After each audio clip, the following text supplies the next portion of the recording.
Песков. Переговоры России, США и Украины продолжатся в Абу-Даби 1 февраля. Глава Госдепа Марко Рубио. Общее соглашение по гарантиям безопасности Украины уже достигнуто. Оно предполагает развертывание небольшого контингента европейских войск, а также поддержку со стороны США. Список спорных вопросов сократился до одного – территориального. Рубио заверил, что военных США на Украине не будет. Лавров. Россия не знает, о каких именно гарантиях договаривались США и Украина. Вельт. На Украине не исключили шанс встречи Путина и Зеленского в Москве. Путин встретился в Кремле с президентом Объединенных Арабских Эмиратов и отметил усилия эмиратской стороны в урегулировании украинского кризиса. Песков. Путин и временный президент Сирии Аш-Шара накануне в Кремле не обсуждали тему экстрадиции Асада, а говорили на тему российских военных баз в Сирии. Мерц отказался от прямых переговоров с Путиным по Украине и заявил об отсутствии шансов для Украины на быстрое вступление в ЕС. Россия передала Украине тела 1000 погибших военных,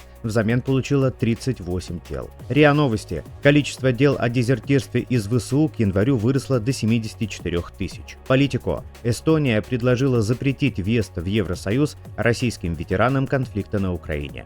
Макрон. Франция готовит новые общеевропейские санкции против России. В МИД России назвали отказ от санкций условием для реанимации отношений с Евросоюзом. У Москвы и НАТО остался только экстренный канал коммуникации. Рубио. Роль НАТО должна быть переосмыслена. Главный дипломат ЕС Каллас отвергла предложение о создании отдельной армии Евросоюза. CNN. Трамп готов на удары по Ирану при провале переговоров по ядерной программе. Нью-Йорк Таймс. Союзники США на Ближнем Востоке отговаривают Трампа от удара по Ирану. Дания направила в Гренландию бывшее советское круизное судно, которое станет плавучей казармой для военных НАТО на учениях.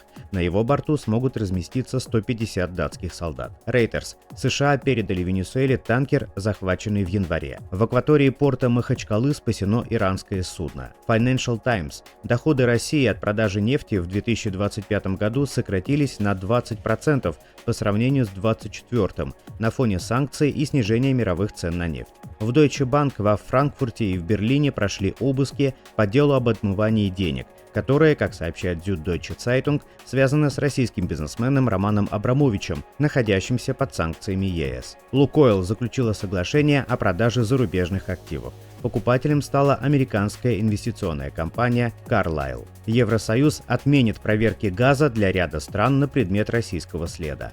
На Португалию обрушился шторм, есть погибшие. Без электричества остались более 800 тысяч местных жителей. В доме-интернате на Кузбассе за январь умерли 9 пациентов. Кубинцы, проживающие в хостеле в Балашихе, разожгли костер прямо в комнате, чтобы согреться. 4 погибли при пожаре. МВД. В России число преступлений на улицах и в парках сократилось на 15% в прошлом году. Свердловская область стала лидером по числу несовершеннолетних преступников. Всего, по данным МВД, в прошлом году в России их число превысило 22 тысячи. Меньше всего преступлений среди подростков было выявлено на Северном Кавказе. Генпрокуратура подала иск об изъятии в пользу государства цементного холдинга «Новоросцемент», одного из крупнейших в стране производителей цемента, так как его конечный бенефициар, бизнесмен Лев Квитной, обладает гражданствами Израиля и Кипра. По данным прокуратуры, за 2 последних года в иностранную юрисдикцию было выведено более 1 миллиарда рублей.